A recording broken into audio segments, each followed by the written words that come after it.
అందమైన చర్మ సౌందర్యం మీ సొంతం. Second aqua radiance deep cleansing gel. Bhairavam ఈ పేర్లు ఏంటి చాలా టిపికల్ గా ఉన్నాయి. మనం తీసుకున్న కథను బట్టి కాలం నుంచే వస్తుంది కదా టైటిల్. ముగ్గురు హీరోలు అయితే మాకు కనిపిస్తున్నారు, but who is the villain అనేది కనిపించలేదే మాకు అసలు. రేపు థియేటర్లో ఆడియన్స్ చూసింది అర్థం అవుతుంది అండి. రేపు ట్రైలర్ వస్తుంది, ట్రైలర్ వచ్చిన తర్వాత విలన్స్ ఎవరైనా మొత్తం ఓపెన్ అవుతుంది. ఇప్పుడు టీజర్ రిలీజ్ చేసింది. భైరవం అంటే మీరు కాలభైరవుడు అంటున్నారు, అదేమో శివుడికి సంబంధించి, బట్ మాకు అక్కడ అమ్మవారి విగ్రహము కనిపిస్తుంది, నామము అంటే ఉగ్ర నరసింహ రూపం కూడా కనిపిస్తుంది. ఒక అమ్మవారి టెంపుల్కి కాలభైరవుడు క్షేత్రపాలకుడు అనమాట. అమ్మవారి టెంపుల్ మాన్యానికి సంబంధించిన కథ రన్ అవుతూ ఉంటుంది. చాలా క్షేత్రాలకి చాలామంది క్షేత్రపాలకులు ఉంటారు. వాళ్ళని పూజిస్తావా లేదా క్షేత్రంలో ఉన్న దేవుని పూజిస్తావా? ఇది కంప్లీట్గా ఒక డివోషనల్ డిఫరెంట్ జానర్ కిందకి వెళ్ళిపోయారు మీరు. సొంత అన్నదమ్ముల్లాగా ఉండే ఒక ముగ్గురు ఫ్రెండ్స్ మధ్యన, ఫ్యామిలీ మధ్యన జరుగుతున్న కాన్ఫ్లిక్ట్స్ ఎలా ఉంటుందంటే, ఆ టెంపుల్కి సంబంధించిన ఒక గుడి మాన్యానికి సంబంధించి. విజయ్ కనకమేడల్ గారు చాలా చాలా తక్కువ మాట్లాడతారు అనేది ఒక ఫీల్ ఉంది.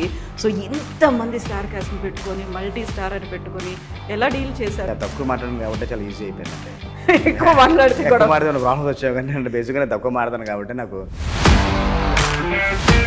హాయ్, హలో, నమస్తే, నేను Kavitha. Welcome to iDream. మనతో పాటుగా ఒక వెరీ స్పెషల్ గెస్ట్ ఉన్నారు. తన సన్నిహితుల మాటల్లో చెప్పాలంటే తను చాలా తక్కువ మాట్లాడతారు. తన సినిమాలే తనేంటో చెప్తాయనేది. నాంది సినిమాతో బోణీ కొట్టి, ఉగ్రం సినిమాతో తనేంటో చూపించి, ఇప్పుడు భైరవం సినిమాతో మూడో విజయాన్ని ముగ్గురు హీరోలతో సొంతం చేసుకోబోతున్నటువంటి దర్శకుడు విజయ్ కనకమేడల ప్రస్తుతం మనతో పాటుగా ఉన్నారు. హలో విజయ్, నమస్తే. హాయ్, నమస్తే అండి. So congratulations and best wishes to you. Thank you అండి. సో యూజువల్గానే ఒక హ్యాట్రిక్ అనేది ఒక టెన్షన్, ఎక్సైట్మెంట్, యాంగ్జైటీ అవన్నీ ఉన్నాయా మీకు ఇప్పుడు?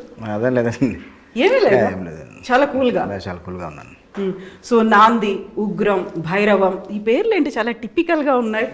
ఎలా సెలెక్ట్ చేస్తారు, ఎవరు సెలెక్ట్ చేస్తారు? అంటే కథలను బట్టేనండి. మనం తీసుకున్న కథను బట్టి కాలం నుంచే వస్తుంది కదా టైటిల్. నాందిలో ఏంటంటే తను ఒక 211 సెక్షన్కి ఒక నాంది ఒక ఫస్ట్ స్టెప్గా తీసుకుంటాడు కాబట్టి నాంది అని పెట్టాము. ఉగ్రంలో ఏంటంటే ఒక ఫిరిషియస్ కాపు తన ఒక ఉగ్ర రూపం చూపిస్తారు కాబట్టి దానిగా ఉగ్రం పెట్టాము. ఈ భైరవంకి వచ్చేసరికి ఈ సినిమాలో ఒక కాలభైరవుడిది ఒక థీమ్ ఉంటుంది అనమాట.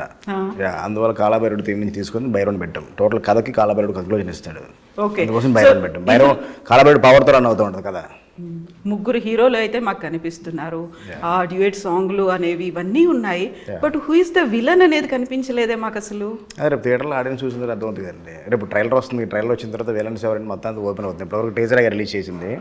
ట్రైలర్ వచ్చిన తర్వాత విలన్స్ ఎవరు, ఇంకా మిగతా క్యాస్ట్ అంతా కూడా ఓపెన్ అవుతుంది కదా. జయసుధా గారి వాయిస్ అయితే ఉంది, జయసుధా గారు అయితే కనిపిస్తున్నారు అక్కడ. సో టీజర్ అయితే ఫుల్ సక్సెస్ఫుల్ గా వెళ్ళింది. ఆ తర్వాత వెన్నెలా సాంగ్ కూడా దే క్రియేటెడ్ రికార్డ్. సో ఇప్పుడు భైరవం అంటే మీరు కాలభైరవుడు అంటున్నారు, అదేమో శివుడికి సంబంధించి, బట్ మాకు అక్కడ అమ్మవారి విగ్రహము కనిపిస్తుంది, నామము అంటే ఉగ్ర నరసింహ రూపం కూడా కనిపిస్తుంది. ఏంటి ముగ్గురు ఉన్నారా ఇందులో? శైవం, వైష్ణవం? అలా కాదండి, ఒక అమ్మవారి టెంపుల్కి కాలభైరవుడు క్షేత్రపాలకుడు అనమాట. అమ్మవారి టెంపుల్ బ్యాక్డ్రాప్లో జరుగుతూ ఉంటుంది, కానీ క్షేత్రపాలకుడు భైరవుడు. అమ్మవారి టెంపుల్ మాన్యానికి సంబంధించిన కథ రన్ అవుతూ ఉంటుంది. దాన్ని కాపాడుకోవడం కోసం ఆ క్షేత్రపాలకుడు అయిన కాలభైరుడు దాన్ని ఎలా కాపాడుకున్నది కథ. కాకుండా పెట్టినటువంటి నామమేమో వైష్ణవ నామం లాగా అక్కడ ఉగ్ర నరసింహ రూపంలాగా కనిపిస్తోంది. యూజువల్గా వైష్ణవం కాలభైరవుడు అంటే ఇలా అడ్డబొట్టు ఉంటుంది, కాదు కదా, ఇది నిలువు బొట్టుతో కనిపిస్తుంది. అంటే వాళ్ళు ఇప్పుడు కాలభైరవు ఆ క్షేత్రానికి పాలకుడు కాలభైరవుడు, కానీ కాలభైరుడు పూజించట్లేదు వీళ్ళు. చాలా క్షేత్రాలకి చాలా మంది క్షేత్ర పాలకులు ఉంటారు. వాళ్ళని పూజిస్తావా లేదా క్షేత్రంలో ఉన్న దేవుని పూజిస్తావా? ఓకే, ఫస్ట్ నాంది ఏమో లీగల్గా ఉన్నటువంటి అందులో లూప్ హోల్స్ ఏమున్నాయి, ఎలా బయటపడుతున్నారు అనేది. ఉగ్రమేమో ఒక కాప్, ఆయన ఫెరోషియస్ రూపం అనేది. ఇది కంప్లీట్గా ఒక డివోషనల్ డిఫరెంట్ జానర్ కిందకి వెళ్ళిపోయారు మీరు. అంటే కంప్లీట్ డివోషనల్ కాదండి. ఓకే, అంటే ఒక సొంత అన్నదమ్ముల్లాగా ఉండే ఒక ముగ్గురు ఫ్రెండ్స్ మధ్యన, ఫ్యామిలీ మధ్యన జరుగుతున్న కాన్ఫ్లిక్ట్స్ ఎలా ఉంటుందంటే, ఆ టెంపుల్కి సంబంధించిన ఒక గుడి మాన్యానికి సంబంధించి ఒక ప్రాబ్లంలో ముగ్గురు అందులో ఇరుక్కొని ముగ్గురు ఎలా ఫైట్ చేసి ముగ్గురు దాన్ని ఎలా గెలిచారు అనేది కదా. ఓకే, అందులో రామలక్ష్మణులకి హనుమంతుడు ఎలాగో ఈ రామలక్ష్మణులకి సీనుగాడు అలాగా క్లియర్గా చెప్పేసాం కానీ టీజర్లో క్లియర్గా చెప్పేసాం ఏంటన్నది. కాకపోతే ఇంకా రివీల్ చేయాలనే అంశాలు ఏవైతే ఉన్నాయో మేము సినిమా రిలీజ్ అయిన తర్వాత ట్రైలర్లో కొన్ని రివీల్ అవుతాయండి, కొన్ని సినిమాలో రివీల్ అవుతాయి. సో ఇప్పుడు ముగ్గురు హీరోలు మూడో సినిమాకి మీరు ఇలా సెలెక్ట్ చేసుకోవడం అనేది ఆ కాన్సెప్ట్ ఆ థాట్ మల్టీ స్టారర్ మూవీగా ఎందుకు తీయాలనిపించింది దీన్ని? లేదండి, యాక్చువల్లీ ఇది ఒరిజినల్ తమిళ్ రీమేక్ అండి. గరుడన్ సినిమా రీమేక్ ఇది, అఫీషియల్ రీమేక్ ఇది. ఆ రీమేక్లో ముగ్గురు కావాలి కాబట్టి ముగ్గురులో మనం ఇక్కడ ఆ కథకి ఫిట్ ఎవరైతే అవుతారు అనుకుని మనం ముగ్గురిని చూస్ చేసుకుని ఓకే చేసుకున్నాం. సో ముందు చెప్పారా మీరు గరుడన్ రీమేక్ ఇది అనేది? ఎవరికండి? యూజువల్గా ఆడియన్స్ అయితే మీరు రిలీజ్ చేసినటువంటి ట్రైలర్ చూసిన తర్వాత టీజర్ చూసిన తర్వాత ట్రైలర్లో గరుడన్ రీమేక్ టీజర్ అని వేయలేం కదండి. కాకుండా కింద కామెంట్స్ చూసే వాళ్ళు పెడతారు, ప్రమోషన్స్లో పెడతారు, అఫీషియల్గా ప్రింట్ మీడియాలో వచ్చినప్పుడు అన్నింటిలో కూడా వస్తుంది కదా. మేము దాన్ని హైడ్ చేసి చెప్పట్లేదు, గరుడన్ రీమేక్ అదని చెప్పట్లేదు మేము. కాకపోతే ఎక్స్పెక్టేషన్స్ అనేవి ఉంటాయి కదా, గరుడన్ ఎలా తీశారు, విజయ్ ఎలా తీస్తున్నారు, అదండి ఎక్స్పెక్టేషన్. అంటే రేపు జనాలు థియేటర్ ఆడియన్స్ వచ్చిన తర్వాత అర్థం అవుతుంది కదండి, గరుడన్ ఒకలా మేక్ చేశారు, నేను ఎలా తీసాను అది. సో ఇక్కడ ఉన్నటువంటి ముగ్గురు హీరోయిన్లు కూడా వాళ్ళే డబ్బింగ్ చెప్పుకున్నారా? ఆనంది తనే చెప్పుకుందండి, దివ్య పిల్లకి వేరే వాళ్ళు చెప్పారు, శంకర్ గారి డాక్టర్ కూడా వేరే అమ్మాయితో చెప్పించు. అమ్మాయితో ట్రై చేసాం కదా, కొంచెం తమిళ స్లాంగ్ వస్తుంది, ఎందుకంటే కంప్లీట్ విలేజ్ నెటివిటీ కాబట్టి సిటీ బ్యాక్డ్రాప్ అనుకోండి ట్రై చేయొచ్చు, కొంచెం స్లాంగ్ కొంచెం మారినా కానీ కంప్లీట్ విలేజ్ గోదావరి స్లాంగ్లో ఉంటుంది కాబట్టి అందులో వేరే అమ్మాయితో చెప్పించాం. నాందిలో వరలక్ష్మి గారితోనే చెప్పించాలి అనే ఒక థాట్. ఎందుకంటే సిటీ బ్యాక్డ్రాప్లో జరుగుతుంది, లాయర్స్ క్యారెక్టర్ కాబట్టి కొంచెం ఆ తమిళ యాక్సెంట్ వచ్చినా తమిళ స్లాంగ్ వచ్చినా పర్లేదు, అందుకోసమని కొంచెం అందులో మేము ప్రెసెంట్ ఆ క్యారెక్టర్కి వరలక్ష్మి గారు చెప్తే నాకు కిక్ ఉంటుంది. వేరే వాయిస్ కూడా ట్రై చేసినా కానీ తనే వచ్చి కూర్చోలేదు, నేను చెప్తాను అనేసి తను ఒక 1 వీక్ కూర్చొని మొత్తం ఫినిష్ చేసిన డబ్బింగ్ తను ఆ టైంలో. ఇప్పుడు నాందికి ఉగ్రంకి నరేష్ గారే ఉన్నారు, ఒక entirely different out of the box ఆలోచన అనేది చేశారు. ఆ జానర్ కూడా ఎప్పుడూ నరేష్ గారిని అలా చూడలేదు, చాలా హింసించి ఆయన తలకిందులుగా వేలాడదీసి మరీ తీశారు. ఇందులో లేరెందుకు మరి ఆయన? ఇందులో ఈ సినిమాలో భైరవంలో ఎందుకు పెట్టుకోలేదు మీరు నరేష్ గారిని? అంటే అందరు స్టార్స్తో చేయాలని ఉంటుంది కదా, అందరు హీరోస్తో చేయాలని ఉంటుంది. ప్లస్ ఈ సినిమాకి కావాల్సిన కాస్టింగ్లో వీళ్ళు ముగ్గురు మ్యాచ్ అవుతామని పెట్టుకున్నాం. ఈ 3 క్యారెక్టర్స్కి సాయి గారు, మనోజ్ గారు, రోహిత్ గారు అయితే పర్ఫెక్ట్ అనుకుని మేము చూస్ చేసుకున్నాం. ఇందులో ఒక క్యారెక్టర్ ఆయన బాగుంటారు అనిపిస్తే కనుక డెఫినెట్గా అప్రోచ్ అయ్యి ఉండేవండి. యూజువల్గా ఒక హిట్ పేర్ లాగా అనిపించింది మాకైతే, విజయ్ కనక మెడల నరేష్, నాంది, ఉగ్రం, అలా భైరవం అలా ఉన్న సీక్వెల్ లాగా మూడో సినిమా. లేదండి, అంటే మా కాంబినేషన్ కంటిన్యూ అవుద్ది కాదే. నేను ఒక 2-3 ఫిల్మ్స్ చేశాను, 2-3 ఫిల్మ్స్ చేసిన తర్వాత చేద్దాం అనుకున్నాం. బిఫోర్ కూడా అలాగే అనుకున్నాం, నాంది తర్వాత కూడా అలాగే అనుకున్నాం, కానీ అనుకోకుండా మళ్ళీ కాంబినేషన్ చేయాల్సి వచ్చింది. అందుకే నెక్స్ట్ కాంబినేషన్ కొంచెం టైం తీసుకొని చేస్తాం. ఇంకో డిఫరెంట్ సబ్జెక్ట్ ఇంకో కొత్తగా ప్రజెంట్ చేయాలి నరేష్ గారిని కూడా. సో ఆయన ఎలా యాక్సెప్ట్ చేశారు నాందికి ఉగ్రంకి అంత ఫెరోషియస్గా ఉండడం? అంటే నాందికి నేను ఫస్ట్ ఐడియా చెప్పినప్పుడు ఆయన బాగా కనెక్ట్ అయ్యారు. అప్పటి వరకు చాలా వరకు మళ్ళీ ఆయన చాలా స్టోరీస్ ఉన్నారు. ఆఫ్టర్ మహర్షి ఎలాంటి సినిమా చేద్దాం, ఏం చేద్దాం చిన్న కన్ఫ్యూజన్లో ఉన్నప్పుడు ఈ కథ చెప్తే అయినా బాగుంటుంది సార్, కానీ థియేటర్లో ఆడియన్స్ అలా యాక్సెప్ట్ చేస్తారు అర్థం కావట్లేదు, కానీ మంచి సినిమా అయితే వద్దండి అంటే లేదు మంచి ప్రయత్నం ట్రై చేద్దాం అనుకుని చేసిన ప్రయత్నం మంచి సక్సెస్ అయింది. తర్వాత నాంది జరుగుతున్న టైంలోనే లాక్డౌన్లో అప్పటికి షూట్ అంతా అయిపోయింది, లాక్డౌన్లో ఖాళీగా ఉన్నప్పుడు ఉగ్రం కథ రాసుకున్నాం. ఇలా ఒక ఐడియా అనుకుంటున్నామండి అని చెప్తే చాలా బాగుంది సార్ అంటే మనం స్టార్ట్ చేద్దామా, నా ప్రొడక్షన్లో స్టార్ట్ చేద్దామా అన్నారు. ఇప్పుడు ఇలాంటి క్యారెక్టర్ నేను ఎప్పుడు చేయలేదు సార్, నాకు వస్తా కూడా రాదు కూడా తెలియదు, నేను కొత్తగా చూపిద్దాం అనుకుంటున్నారని. లేదంటే మనం కొంచెం గ్యాప్ తీసుకొని చేద్దాం డిస్కషన్లో నుంచి అనుకోకుండా మళ్ళీ సేమ్ కాంబినేషన్ చేయాల్సి వచ్చింది. సో 3 సినిమాలు వాళ్ళని మనం చిన్న హీరోలు అనలేము, కాకపోతే సూపర్ స్టార్లు అనే ఒక ఇమేజ్ అనేది ఒకటి ఉంటుంది కదా. వెరీ బిగినింగ్లో మీరు ఒక సినిమా తీస్తున్నారు అనుకున్నప్పుడు ఒక పెద్ద హీరో పెట్టుకోవాలి, బిగ్ స్టార్ కాస్ట్ ఉండాలి అనే ఒక ఆలోచన ఉంటుంది కదా, అది ఇప్పటిదాకా ఎందుకు చేయలేకపోయారు మీరు? అవుతుందండి, మనకి ఇంకా ఆ టైం రాలేదేమో. నేను ఆల్రెడీ చాలామంది బిఫోర్ నాంది నేను చాలామంది ట్రై చేశాను, నేను చెప్పిన కథలు వాళ్ళకి నచ్చలేదు అనుకుంటా, వర్కౌట్ అవ్వలేదు. అదే నాంది చెప్పారా వాళ్ళకి? నాంది చెప్పలేదు, వేరే డిఫరెంట్ స్టోరీస్ చెప్పిన తర్వాత వర్కౌట్ అవ్వట్లేదు అనేసి నాంది లాంటి కాన్సెప్ట్ కథ రాసుకొని ముందు మనం డైరెక్టర్గా ప్రూవ్ చేసుకుందాము, తర్వాత మనం డైరెక్ట్గా గుర్తించిన తర్వాత అప్పుడు మన స్టార్స్ దగ్గరికి కలవచ్చు కదా అనే ఉద్దేశంలో నాంది చేశాను. సో నాందికి ముందు మీరు ఆల్మోస్ట్ 15 సంవత్సరాలు ఇదే ఇండస్ట్రీలో ఉన్నారు. అప్పుడు పడినటువంటి struggle, very first time screen మీద మీ పేరు కనిపిస్తోంది, దర్శకుడు విజయ్ కనక మెడల, ఎలా అనిపించింది అప్పుడు? అంటే స్ట్రగుల్ నా ఒక్కడికే కాదండి, అందరికీ ఉండే స్ట్రగుల్ అది. కానీ first time on screen director Vijay Kanaka పడ్డప్పుడు నా అంటే ఇన్ని సంవత్సరాలు నా యొక్క కష్టం ఏదో ఉంటుందో వెరీ హ్యాపీ. అంటే కష్టం అంటే డైరెక్టర్ అవడం కోసం ఎక్కువ కష్టపడ్డాను, కానీ నాకు ఫైనాన్షియల్గా నాకు పెద్ద టెన్షన్స్ లేవండి. కొంచెం మా ఫాదర్ మా బ్రదర్ సపోర్ట్ ఉండడం వల్ల నాకు పెద్ద ప్రాబ్లం లేదు. డైరెక్టర్ అవడం కోసం స్ట్రగుల్ అయ్యా తప్ప నేను సర్వేల కోసం ఎక్కువ నేను స్ట్రగుల్ అవ్వలేదు. హరీష్ శంకర్ గారి దగ్గర పనిచేశారు, ఆ మార్క్ ఏమైనా ఉందా, ఇంప్రెషన్స్ అలాంటివి ఏమన్నా? లేదండి, అంటే ఎవరితో వాళ్ళది ఓన్ స్టైల్లో ఉంటుంది. మా బాస్తో ఒక స్టైల్, తను క్యారెక్టరేషన్ డైలాగ్స్తో వెళ్తారు, నేను నాదొక స్టైల్, నేను ఎమోషన్ అది బిల్డ్ చేసుకుంటూ కొంచెం యాక్షన్ ఆ స్టైల్లో వెళ్తాను. కొంచెం ఇద్దరు కొంచెం డిఫరెంట్ స్టైలే. కానీ తన దగ్గర నేను చాలా నేర్చుకున్నాను. అంటే సినిమా తీసేటప్పుడు ప్రాసెస్లో ఎలా తీయాలి, ఎంత ఫాస్ట్గా తీయాలి, ఓకే బిఫోర్ అంటే సినిమా మనం అనుకున్న బడ్జెట్లో ఎలా ఫినిష్ చేయాలి, ఒక సమస్య వచ్చినప్పుడు దాన్ని కొంచెం మనం ఎలా దాన్ని ఓవర్కమ్ అవ్వాలి, ఇవన్నీ కొంచెం తన దగ్గర నేను బాగా నేర్చుకున్నాను. సో విజయ్ కనకమేడల్ గారు చాలా చాలా తక్కువ మాట్లాడతారు అనేది ఒక ఫీల్ ఉంది. సో ఇంతమంది స్టార్ కాస్ట్ని పెట్టుకొని మల్టీ స్టారర్ పెట్టుకొని ఎలా డీల్ చేశారు, ఎలా ముందుకెళ్ళారు అసలు? తక్కువ మాట్లాడను కాబట్టి చాలా ఈజీ అయిపోయిందంటే. ఎక్కువ మాట్లాడితే ఎక్కువ మాట్లాడితే ప్రాబ్లమ్స్ వచ్చాయి, కానీ అంటే బేసిక్గా తక్కువ మాట్లాడతాను కాబట్టి నాకు ఎక్కువ ప్రాబ్లం లేకుండా అయిపోయింది. అంటే ఎక్కడ కూడా నాకు ప్రాబ్లం రాలేదు, ఎందుకంటే ముగ్గురు కూడా వాళ్ళు ఆఫ్లైన్లో కూడా మంచి ఫ్రెండ్స్ వాళ్ళు. రోహిత్ గారు, మనోజ్ గారు చాలా క్లోజ్ ఫ్రెండ్స్, చిన్నప్పటి నుంచి కలిసి పెరిగిన వాళ్ళు. సమ్మర్ హాలిడేస్లో ఎవ్రీ సమ్మర్ హాలిడేస్లో ఒక ఇద్దరిది అమ్మమ్మ గారి ఊర్లో ఒకటే అనమాట. ఎవ్రీ సమ్మర్ హాలిడేస్లో చిన్నప్పుడు స్కూల్ డేస్లో ఉన్నప్పుడు హాలిడేస్ మొత్తం వాళ్ళే క్రికెట్ ఆడుకోవడం, గేమ్స్ ఆడుకోవడం ఎంజాయ్ చేస్తుండేవాళ్ళంట. తర్వాత రోహిత్, మన సాయి గారు, మనోజ్ గారు, బెలగొండ సురేష్ గారికి మోహన్ బాబు గారికి ఉన్న రిలేషన్ తెలుసు కదండి, అక్కడ వర్క్ చేశారు ఆయన. అందువల్ల వాళ్ళొక ఫ్యామిలీ ఫ్రెండ్స్, చిన్నప్పటి నుంచి ఒకరికి బాగా తెలుసు. సాయి గారు అన్నయ్య అంటారు, ఆయన తమ్ముడు అంటారు, అలాగే అన్నదమ్ములు ఒక రిలేషన్ వాళ్ళకు ఉందన్నమాట. అలాగే సాయి గారికి రోహిత్ గారికి కూడా మంచి ఫ్రెండ్షిప్ ఉంది. అందువల్ల నాకు పెద్ద ప్రాబ్లం అవ్వలేదు ఆ ముగ్గురిని హ్యాండిల్ చేయడానికి. సో ఈ ముగ్గురుతో మీ ఫ్రెండ్షిప్ ఉందా ముందు? ముగ్గురు కంటే నాకు రోహిత్ గారు 3-4 టైమ్స్ కలిసి ఉంటా ఉండే, అనుకోకుండా ఎక్కడో బయట 3 చోట్ల ఈవెంట్స్లో కలిసాము. సాయి గారితో పెద్దగా లేదు. సాయి గారు 1-2 టైమ్సే మీట్ అయింది. ఈ సినిమా ముందు ఒక సినిమా ప్రపోజల్ అనుకుంటే టైంలో కలవడం అంతే. మనోజ్ గారితో ఉందండి, మనోజ్ గారితో కలిసి పని చేయలే, కానీ మనోజ్ గారితో రిలేషన్ ఒక పరిచయం అయితే ఉంది. సో యూజువల్గా ముగ్గురు హీరోలు వాళ్ళకి చాలా గ్యాప్ అయితే వచ్చింది, ఒక హిట్ కోసం ఎదురు చూస్తున్నారు. సింగిల్గా నేనే హీరో, సోలో హీరోగా ఉండాలి అనేటువంటి ఒక కాన్సెప్ట్ ఉంటుంది. అలాంటి వాళ్ళందరినీ ముగ్గురిని ఒక చోట చేసి మీరు ఒక సినిమా చేయడం, ఫస్ట్ వాళ్ళ రియాక్షన్స్ ఎలా ఉన్నాయి? రియాక్షన్స్ అంటే ఫస్ట్ అందరికీ సినిమా కూడా చూశారు కదండి, సినిమా కూడా చూసిన తర్వాత అందులో మనం ఏం చేంజెస్ ఏం చేస్తున్నాం ఏంటన్నది సాయి గారికి చెప్పాం, రోహిత్ గారికి చెప్పాం, మనోజ్ గారికి చెప్పాం. ఆ స్క్రిప్ట్లో ఉన్న చేంజెస్, వాళ్ళ క్యారెక్టర్ బెటర్మెంట్స్, వాళ్ళ క్యారెక్టర్ తీసుకున్న ఒక మూడ్ ఇవన్నీ చూసిన తర్వాతే వాళ్ళు నేను అంత నేరేషన్ ఇచ్చిన తర్వాత ఓకే చేశారు. తప్ప మాది ఎక్కువ ఉంది, తక్కువ ఉంది, ఇది ఎక్కువ ఉంది, తక్కువ ఉంది అసలు ఇక్కడ ఈరోజు డిస్కషన్ రాలేదు. అంటే వాళ్ళు చెప్పిన ఆఫ్లైన్లో మంచి ఫ్రెండ్స్ వాళ్ళకు మంచి బాండింగ్ ఉండటం వల్ల ఆ యొక్క ప్రాబ్లం రాలేదు. వేరే దగ్గర అయితే వచ్చి ఉండేదేమో, నేను చాలా కష్టపడాల్సి వచ్చేదేమో ఆయన బ్యాలెన్స్ చేయడం కోసం.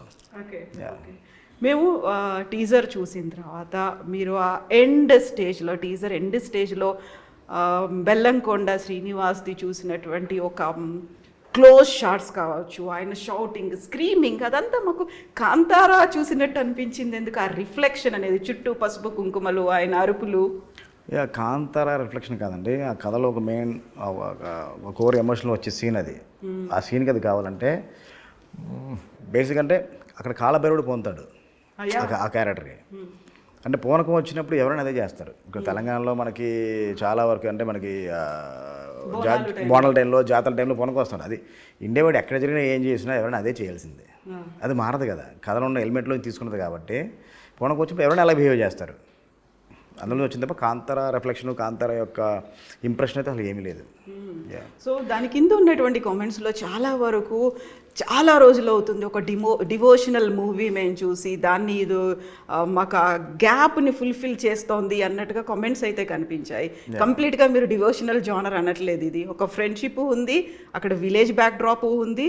ఓవరాల్గా భైరవం గురించి అంటే ఏం చెప్తారు మీరు? అంటే ఒక విలేజ్లో ఒక ఆర్గానిక్గా ఉండే ఒక ఎమోషన్స్తో ఉన్న ఒక ఫ్రెండ్స్, ఒక ఫ్రెండ్స్ ఫ్యామిలీ మధ్యలో ఒక ఆర్గానిక్ ఎమోషన్స్ ఉంటాయి సినిమాలో. అంటే మన సిటీలో పొల్యూటెడ్ అయిపోయిన ఎమోషన్స్ కాకుండా ప్యూర్ ఆర్గానిక్ ఎమోషన్స్ ఉంటాయి. వాళ్ళ మధ్యన ఒక ఇష్యూ వచ్చి ఎలా డిస్టర్బ్ అయ్యారు, మళ్ళీ అందరూ ఒక తాటిపై ఎలా వచ్చారు, ఒక హ్యాపీ ఎండింగ్తో ఎలా వెళ్ళాం అన్నదే కదండి, అంత క్లియర్గా ఉంటుంది. సో నాకు ఈ ముగ్గురిని చూస్తే ముగ్గురులో కూడా గడ్డం కనిపిస్తుంది. మీకు గడ్డం ఏమైనా సెంటిమెంట్ ఉందా? అలా ఏం లేదండి, మీరు ఒకసారి అబ్జర్వ్ చేయండి, ఇలా చూడండి, ముగ్గురిది గడ్డం మెయింటైన్ చేశారు. అంటే లుక్ కోసం ఉండంతే. ఇప్పుడు అంటే ఒక మేకవర్ కోసం రోహిత్ గారు ఇంతకుముందు చాలా వరకు క్లీన్ షేవ్లో చేశారు, కొన్ని కొత్తగా ప్రయాణం చేయాలి, ఆ క్యారెక్టర్ చాలా హుందాగా ఉండాలి, కొంచెం పెత్తరంగా ఉండాలి. తనకు ఒక 9th క్లాస్ 10th క్లాస్ చదివే ఒక కిడ్ ఉంటాడు, ఒక 5th క్లాస్ చదివే ఒక పాప ఉంటుంది.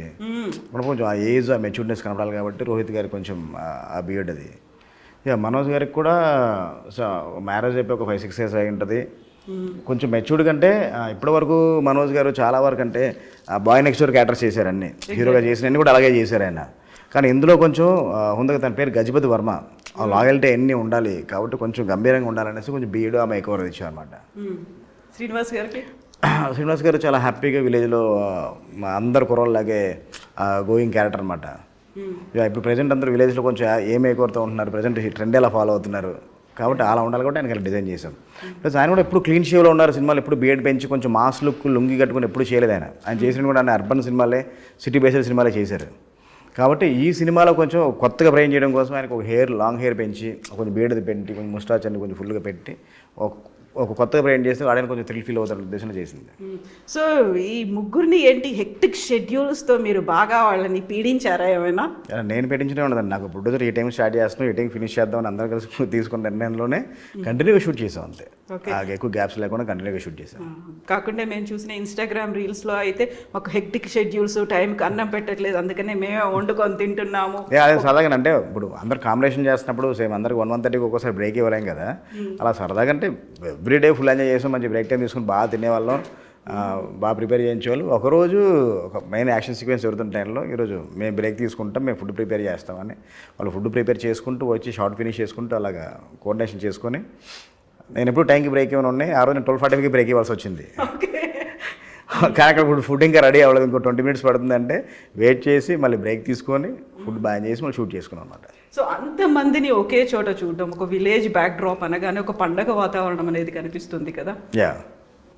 అంటే మాకు ఎవ్రీడే మాకు ఒక పండగ వాతావరణం ఉండదండి. ఎందుకంటే సెట్ అంతా ఒక ముగ్గురు హీరోలు, హీరోయిన్లు, జయసుధ గారు, పిల్లలు ఎంతో ఉన్నప్పుడు ఎప్పుడంటే మా ఇంట్లో ఫెస్టివల్ జరిగితే ఎలా ఉంటుందో మొత్తం అందరూ ఫ్యామిలీ మెంబర్స్ కలిస్తే ఎలా ఉంటుందో అలాగే ఉంటుంది అనమాట.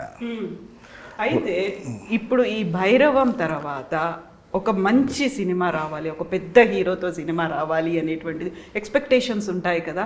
సో ఆ ఆలోచన ఎప్పటి నుంచి మొదలు పెడతారు మీరు? డైరెక్ట్ నాకు లేదండి, ఆలోచన ముందు నుంచి స్టార్ట్ అవుతుంది. కథలు రాసుకుంటాము కదా, సినిమా హిట్ని బట్టి ఏ హీరోని అప్రోచ్ అవ్వాలి, ఎవరిని కలవాలని మనం డిసైడ్ చేసుకుంటాం అంతే. సో ఇందులో భైరవంలో ఉన్నటువంటి వెన్నెల పాట చాలా సూపర్ హిట్ అయినట్టుంది. దాని మీద బోల్డ్ అన్ని రీల్స్ కూడా చేస్తూ ఉన్నట్టున్నారు కదా. అవునండి. So music Sricharan. అక్కడికి వద్దాను. శ్రీచరణ్ పాకాల అంటే ఇప్పటివరకు కంప్లీట్ తను చేసిన జోనర్స్ వేరండి, ఈ జోనర్ వేరు.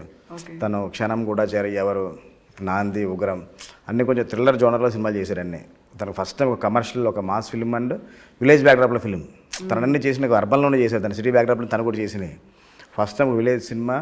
అందరూ అన్నారు శ్రీచరణ్ పాకాల ఎందుకు బ్యాక్గ్రౌండ్ స్కోర్ బాగా చేస్తాడు, కానీ ఇప్పటివరకు పెద్ద హిట్ ఆల్బమ్స్ ఇవ్వలే కదా, ఒకటి 2 హిట్ అయినది తప్ప పెద్దగా లేవు కదా అన్నారు. లేదు, ఇప్పటివరకు తనకి ఇలాంటి కథ పర్లేదు, ఇలాంటి స్టోరీని బట్టే, స్టోరీలో నుంచి వచ్చే సిచ్యువేషన్ బట్టే సాంగ్స్ వస్తాయి. కాబట్టి నాకు నమ్మకం ఉందని కూర్చొని బ్రో ఇలా ఉంటుంది, ఇలా ఉన్న సిచ్యువేషన్ చెప్తే తను చేశాడు. చాలా మంచి ఆల్బమ్ ఇచ్చాడు. వెళ్ళిన సాంగ్ సూపర్ హిట్ అయింది. తర్వాత భైరవం టైటిల్ ట్రాక్కి చాలా మంచి పేరు వచ్చింది. ఫ్రెండ్షిప్ ఫ్యామిలీ సాంగ్ కూడా రిలీజ్ చేసాం ఒక 3 days బ్యాక్. అది చాలా మంచి అప్లాజ్ ఉంది. ఇప్పుడు ట్రెండింగ్, యూట్యూబ్ ట్రెండింగ్లో ఉంది అది. తర్వాత నెక్స్ట్ ఇంకొక మాస్ మసాలా సాంగ్ ఉంటుంది, ఒక సెట్ సాంగ్ ఒకటి. అది విన్నాక అందరూ నిజంగా శ్రీచరణ్ పాకాలని చేశాడా, నేను శ్రీచరణ్ పాకాల ఎంతవరకు మనం వేరే పర్స్పెక్టివ్లో చూసాము, మనకు కూడా కమర్షియల్ మ్యూజిక్ కూడా చేయగలడు అన్న పర్స్పెక్టివ్ మారిపోద్ది ఆ సాంగ్ తర్వాత అందరికీ. సో శ్రీచరణ్ పాకాలతో మీకు సెంటిమెంట్ కూడా ఉన్నట్టుంది. అందరం టోటల్ క్రూ, టోటల్ అంటే టెక్నీషియన్స్ మొత్తం ఉండే ఒక ఈవెన్ శ్రీచరణ్ పాకాలే కాదు, editor Chota K Prasad, production designer Brahma Kadali, మా writers Tummu Venkata and Satya and screen by writer Ramachandra, అందరూ ఫస్ట్ నుంచి మేము అందరూ ఫ్రెండ్స్ అండి. అలా కలిసి ఒక టీమ్గా ఫామ్ చేస్తాం అంతే. సో ఇక్కడ టీజర్ లాంచ్ టైంలో మనోజ్ ఒక మాట చెప్పారు, అందరం మేము బ్రదర్స్ లాగా కలిసిపోయాము, ఒక అన్న దొరికాడు, ఒక తమ్ముడు దొరికాడు, ఒక ఫ్యామిలీ అనేది ఉంది అనేది.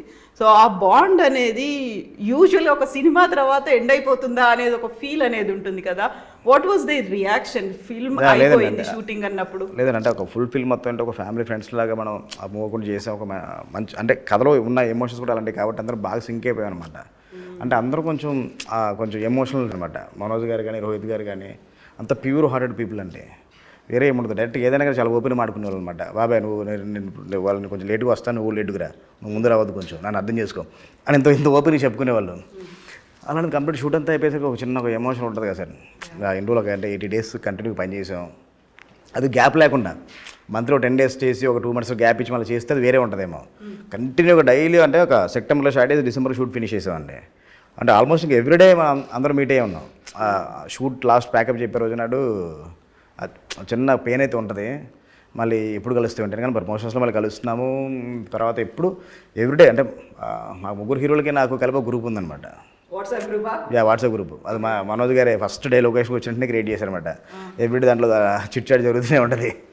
అందువల్ల మా అంటే ఈ సినిమాతో కదండి ఇంకా అది ఆ బాండింగ్ అలాగే ఉండిపోద్ది. మాది ఎక్కువ బాయ్స్ టాకే ఉంటుందా? లేదండి, సినిమా గురించి సరదాగా ఉంటుంది తప్ప వాళ్ళకి మార్నింగ్ ఏం చేస్తారు తప్ప వాళ్ళకి వేరే అదర్ టాపిక్స్ ఏమి ఉండవు. సినిమా గురించే డిస్కషన్, సినిమా నెక్స్ట్ ప్రమోషన్స్ ఎలా చేద్దాం, ఏంటి డేట్ ఫిక్స్ అయిందా, ఈ డిస్కషన్ తప్ప అదర్ డిస్కషన్ అయితే ఉండదు అందులో. గుడ్ మార్నింగ్ గుడ్ నైట్లు ఇలాంటివి కూడా ఉండవు. ఓకే, ఎక్కువ ప్రమోషన్స్ ఇవన్నీ అనుకున్నా అంటే షూట్ అప్పుడు అంటే షూట్కి వస్తున్నాం చేస్తున్నాం పలానా టైంకి ఇది ఇప్పుడు ప్రమోషన్స్ అప్పుడు అందరం కరెక్ట్గా ఈ టైంకి వెళ్దాము, ఎవరు లేట్ చేయొద్దు, ముగ్గురు ఒకటే టైం మనం డేస్ మీదకి వెళ్ళాలి అంటే ఈ కోఆర్డినేషన్తో అనమాట. సో సినిమాకి ఎవరు టెన్షన్గా వచ్చేవాళ్ళు, ఎవరు లేట్గా వచ్చేవాళ్ళు? అందరండి ముగ్గురు అసలు ఎవరు టైమింగ్ విషయంలో అసలు ఎక్కడా ప్రాబ్లం లేదండి, అసలు ఎక్కడా ప్రాబ్లం టైమింగ్ విషయంలో. మా మనోజ్ గారు చెప్పిన టైం కన్నా ఎర్లీగా వస్తారు, అందరు చెప్పిన టైంకి వచ్చారు. మనోజ్ గారు మాత్రం చెప్పిన టైం కన్నా ఎర్లీగా వచ్చి రెడీ అయిపోయి దిగుతారనమాట. అందరూ వచ్చి ఫాస్ట్ రెడీ అవుతారు. ఓ కామెంట్ ఏదో చేసినట్టున్నారు, ఎవరో లేట్ వస్తున్నారు వాళ్ళ రెమ్యూనరేషన్లో సగం కట్ చేసి మాకు 50-50 ఇవ్వండి అనే కామెంట్. ఎవరు లేట్ వచ్చారు అలా? లేదండి, మన అది ఈవెంట్ రోజు టీజర్ ఈవెంట్ రోజు ఉన్నాడు. సాయి గారు రావడం కొంచెం లేట్ అయింది. ఆ లేట్ కాబట్టి మనోజ్ గారు చిన్న సేపు ఫన్ చేయాలి కాబట్టి ఫన్ చేశారనమాట. ప్రొడ్యూసర్ గారు ఇద్దరం ఫంక్షన్ ఈవెంట్ టైంకి వచ్చాము, తమ్ముడు లేట్ అయిపోయింది కాబట్టి తమ్ముడికి ఇచ్చే బ్యాలెన్స్ పేమెంట్లో కట్ చేసి మాకు ఇచ్చేయండి, ప్రమోషన్ మేము వెళ్ళి వచ్చాం కాబట్టి అని సరదాగా మాట్లాడారు అంతే. సో ఇప్పుడు టెంపుల్ దాన్ని చేశారు కదా, ఎవరు చేశారు ఆ టెంపుల్ డిజైన్ని? టెంపుల్ డిజైన్ అదే మా ప్రొడక్షన్ డిజైనర్ బ్రహ్మకడలి తనే చేశారు. అంటే యాక్చువల్ లైవ్ లొకేషన్లో షూట్ చేయాల్సింది మేము, మైసూరు సైడ్ మెల్కోటే మైసూరు నంజన్ కూడా అటు సైడ్ చేయాల్సింది. మొత్తం లొకేషన్ పర్మిషన్స్ పెట్టి అమౌంట్ అన్ని పే చేసిన తర్వాత ఇంకా 2 డేస్లో మేము మైసూరు మూవ్ అవుతున్నాం. అక్కడ హెవీ రైన్స్, ఒక 10 to 15 days కూడా రైన్స్ తగ్గవు అన్న సిచ్యువేషన్లో మేము షూట్ ఫినిష్ చేయాలి, ఎన్ని రోజులు వెయిట్ చేయలేము అన్నప్పుడు ఏం చేద్దామంటే ఇక్కడ అల్యూమినియం ఫ్యాక్టరీలో సెట్ వేసేద్దామని డెసిషన్ తీసుకున్నాం. అంటే సెట్ కాస్ట్ ఎక్స్ట్రా అవుతుంది, ఎక్కువ అవుతుంది కదా కానీ లేదు నాకు టైం సినిమా ఫినిష్ అయిపోవాలని ప్రొడ్యూసర్ సపోర్ట్ చేయడంతో కొంచెం బడ్జెట్ పెరిగినా కానీ ఆయన కాల్ తీసుకుని లేదు సార్ మనం చేద్దాము, తర్వాత మళ్ళీ మనకి ఎలాంటి సిచ్యువేషన్స్ వచ్చి ఎలా అయితే లేట్ అవుతుందో తెలియదు కదా చేద్దామంటే అప్పుడు తను ఒక స్కెచ్ డిజైన్ తీసుకుని వచ్చారంటే morning discussion evening sketch design తీసుకుని వచ్చారు. ప్రొడ్యూసర్ అప్రూవల్ ఇచ్చారు. ఇచ్చిన 6 daysలో తను సెట్ అంతా డిజైన్ చేసి 7th day షూట్ స్టార్ట్ చేసామండి. అంత పెద్ద టెంపుల్ కూడా అంత ఫాస్ట్గా చేశారు. సో వారాహి అమ్మవారు సెంటిమెంటా? సెంటిమెంట్ ఏం కాదండి, ఆ కథకు వారాహి అమ్మవారు అంటే ఒక పవర్ ఒకటి కావాలి, అందుకోసం పెట్టాను అంతే. మీకున్న సెంటిమెంట్లు ఏంటి అసలు? నాకంటే ఒక దేవుడు అని కాదండి, నాకు అందరూ ఇష్టమే. నాకు అంటే ఈ దేవుడు ఆ దేవుడు మనకు పార్షల్ తెలియదు అసలు. నాకు ఒక ఫేవరెట్ గాడ్ అనేది ఉంటుంది కదా అలా. ఫేవరెట్ అంటే చిన్నప్పటి నుంచి మా పేరెంట్స్ అందరూ కూడా అంటే వెంకటేశ్వర స్వామిని పూజిస్తారు, శివుడిని పూజిస్తారు, అందరినీ అంటే ఏ రోజైతే ఆ రోజు ఆ దేవుడు దండం పెట్టుకుంటాం కదండి. నాకు ఇష్టం కాబట్టి నాకు శివుడు. సో ఇప్పుడు నాంది మీ స్టోరీయే? అంటే మా తూము వెంకట అంటే మేమంతా ఒక టీం, నాంది ఉగ్రం అండ్ తన స్టోరీసే అంటే టీమ్గా ఒక ఐడియా అనుకుని అందరం కలిసి వర్క్ చేసుకుంటాం అనమాట. బట్ ఇప్పుడు గరుడన్కి సంబంధించి ఆల్రెడీ అలాగే ఉంది, దాన్ని రీమేక్ చేయాలి అనుకుంటే ఏది మార్చడానికి ఉండదు. మీరు ఏమైనా మార్చారా? మన నేటివిటీ తెలుగు ఏది మార్చడానికి ఉండదని ఎలాగైనా ఇస్తారండి. రీమేక్ తీసుకున్న తర్వాత మనం నచ్చడం మనం ఎలాగైనా మార్చుకోవచ్చు, అది మన ఇష్టం. అది సేమ్ చేయాలని లేదు కదా, వాళ్ళ దగ్గర మనం డబ్బులు ఇచ్చి మనం కొనుక్కున్న తర్వాత మనం కొన్ని ఎలిమెంట్స్ నుంచి మనం కొనుక్కుంటాం. ఓకే, అందులో మనకు కావాల్సిన మన నేటివిటీకి కానీ మన తెలుగు ప్రజెంటేషన్కి కానీ మన హీరోస్ ఉన్న ఇమేజ్కి కానీ దాన్ని మనం దాన్ని సెట్ చేయాలి. దాన్ని అన్నీ సెట్ చేసుకుని చాలా మార్పులు చేర్పులు చేసేయాలి. అందువల్ల గరుడన్ సినిమా చూసిన వాళ్ళు కూడా థియేటర్కి వచ్చిన తర్వాత డెఫినెట్గా థ్రిల్ ఫీల్ అవుతారు. మరి గరుడన్ లాగా ఉంది కానీ గరుడన్ కాదే చాలా బాగా తీశారనుకుంటారు. సో ఈ ముగ్గురు హీరోలు చూసారా గరుడన్ని? చూసారండి. మనోజ్ గారు మాత్రం చూడలేదు. మనోజ్ గారు చూడమంటే లేదు నేను చూసిన తర్వాత నాకు ఇన్ఫ్లుయెన్స్ అయిపోతానేమో అవతల చేసిన క్యారెక్టర్ మీద, నాకు వద్దు, నాకు ఫుల్ నేరేషన్ ఉండే అన్నారు. ఫుల్ నేరేషన్ ఇచ్చాను. నా క్యారెక్టర్ ఎలా మారుదాం అనుకుంటున్నారంటే ఆయన క్యారెక్టర్ ఎలా మార్చి ఏంటి ఫుల్ నేరేషన్ ఇచ్చాను. అప్పుడు అర్థమైపోయింది తమిళకి తెలుగున్న వేరియేషన్కి ఆయన ఓకే డన్ అన్నాను. సో ఇప్పుడు May 30th మూవీ, అదే రోజు కింగ్డమ్ అనుకుంటున్నారు, విజయ్ దేవరకొండ అనుకుంటున్నారు ఆ సినిమా. ప్రజెంట్ వరకు అయితే అనుకుంటున్నారు, కానీ ఇంటర్నల్గా అయితే అది చాలామంది అంటే రాదు అంటున్నారు. అదే రీతిలో మేము అయితే ముందుకు వెళ్తున్నాం అంటే. సో ఆ రోజు రిలీజ్ అయ్యే మిగతా సినిమాలకు వాటికి ఒక కాన్ఫ్లిక్ట్ అనేది ఉంటుంది, ఒక టెన్షన్ స్ట్రెస్ అనేది ఉంటుంది కదా? లేదని అంటే ఇప్పుడు ఏ సినిమా వచ్చినా కానీ ఆ జోనర్ వేరు మా జోనర్ వేరు. ఒకటే రోజు వచ్చి 3-4 ఫిల్మ్స్ కూడా హిట్ అయిన సినిమాలు చాలా ఉన్నాయి రీసెంట్గా కూడా. అందువల్ల ఏ జోనర్ ఆ జోనర్దే, ఏ ఆడియన్సే. అందువల్ల మనకి పెద్ద టెన్షన్ లేదు, ఎందుకంటే మనం ఏం సినిమా తీసామో మనకు తెలుసు, మనలో ఏ స్ట్రెంత్ ఉందో మనకు తెలుసు. లేదా సినిమా ఎంతవరకు జనాలు చూస్తారు, ఎంతవరకు యాక్సెప్ట్ చేస్తాం, మనం లైవ్లో ఉండాలి. మనం ఎక్కువ ఆశలు కోరికలు పెట్టేసుకుని ఇంత చేస్తాను అనుకుంటే మనకి ప్రాబ్లం అవుద్ది. ఇప్పుడు విజయ్ కనక మెడల్ అనగానే ఏదో ఒకటి స్ట్రైక్ అవ్వాలి, ఎస్ ఈ కైండ్ ఆఫ్ మూవీస్ తీస్తారు, ఈ జానర్లో ఉంటుంది అనేది. అలా ఫిక్స్ అవుదాం అనుకుంటున్నారా? లేదు ఏ జానర్ అయినా పర్లేదు? లేదు అంటే అన్ని జానర్లు చేయాలంటుందండి. కాకపోతే నాకేంటే నాంది గారి ఉగ్రం కానీ నాంది అనేసరికి ఒక సోషల్ డ్రామాకి వెళ్ళాము, ఇది కూడా ఒక సోషల్ కాస్ట్ తీసుకుని వెళ్ళాము. అంటే ఏ సినిమా చెప్పినా ఎంటర్టైన్మెంట్ సినిమా చెప్పినా ఏం చెప్పినా కానీ ఒక సోషల్ కాజ్ చెప్పాలని నాకు ఉంటుందండి. ఏదైనా ఒక సోషల్ కాజ్ డిస్కస్ చేయాలి, అది ఆ ఫన్ మూమెంట్లో డిస్కస్ చేయాలన్నా ఏది చేయాలన్నా ఒక సీరియస్ ఒక మూడ్ అయితే ఒకటి ఉంటుంది. ఎంటర్టైన్మెంట్ సినిమా తీసినా కానీ ఒక సోషల్ కాజ్ అయితే డిస్కస్ చేస్తాను. సో ఇప్పుడు మిస్ అవుతున్న జానర్ ఏంటంటే హాస్యం అనేది, కామెడీ మూవీస్ అనేది రావట్లేదు అనేది. ఆ ట్రాక్ ఏమైనా ఇందులో పెట్టారా, లేకుంటే ఫుల్ ఫ్లెడ్జ్డ్గా ఒకటి తీద్దాము అనేది? లేదండి, అంటే ఇన్ఫాక్ట్ ఇందులో అన్ని ఎమోషన్స్ ఉంటాయండి. ఒక ఫ్యామిలీ ఎమోషన్, ఫ్రెండ్షిప్ బాండింగ్, ఒక జాయ్ఫుల్ లైఫ్ ముగ్గురు మధ్యన, సాయి గారికి హీరోయిన్ అతిథి శంకర్కి ఉండే ఒక లవ్ ట్రాక్ చాలా ఫన్నీగా జాయ్ఫుల్గా ఉంటుంది. అన్ని అంశాలు ఉంటాయి కథలో. Full packaged commercial film. So ఇప్పుడు భైరవం ఆ వినగానే ఒకటి లైక్ వి కెన్ ఇమాజిన్ ఒక గూస్ బంప్స్ అనేది అయితే, ఒక ఫీల్ అనేది అయితే వస్తుంది ఆడియన్స్కి. ఎస్, ఈ సినిమాలో మీకు కావాల్సినటువంటి కంప్లీట్ ప్యాకేజ్ ఉంది అంటే ఏం చెప్తారు వాళ్ళకి, ఎలా చెప్తారు? అంటే ఈ సినిమాలో ఒక మంచి ఫ్యామిలీ ఎమోషన్స్, ఫ్రెండ్షిప్ బాండింగ్ ఉంటుంది. ఒక మంచి ఒక action packed full action blocks ఉంటాయి. మీరు డెఫినెట్గా థియేటర్లో చూస్తే చాలా థ్రిల్ ఫీల్ అవుతారు. అది మీకు మర్చిపోలేని ఒక సౌండ్ వైపు అయితే సినిమాలో ఉంటుంది. ఒక బ్యాక్గ్రౌండ్ స్కోర్ బీజిఎం అయితే కనుక నెక్స్ట్ లెవెల్లో ఉంటుంది. మీరు థియేటర్లో చూస్తే చాలా రోజుల తర్వాత మీరు మంచి కమర్షియల్ సినిమా ఎంజాయ్ చేస్తున్నారు అని చేస్తారని పక్కా నేను అష్యూరెన్స్ ఇవ్వగలను. చాలా రోజుల తర్వాత కాబట్టి ఎక్స్పెక్టేషన్స్ కూడా చాలా హై ఉంటాయి.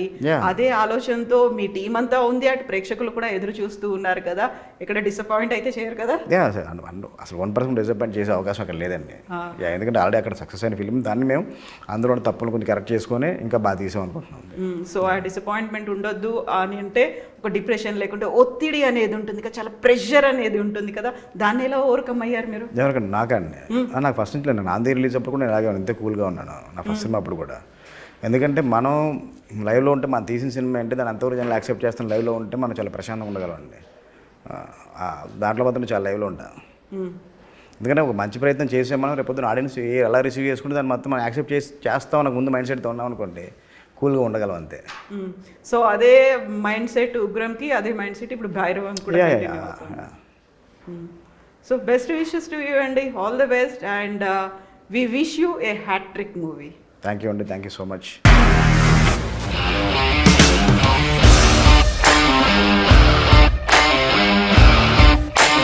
ఇండస్ట్రీలో కమిట్మెంట్ ఇష్యూస్ వస్తే నీకు కూడా వచ్చినట్టు? మార్నింగ్ తీసుకెళ్ళాడంటే కొట్టి పడేస్తాడు.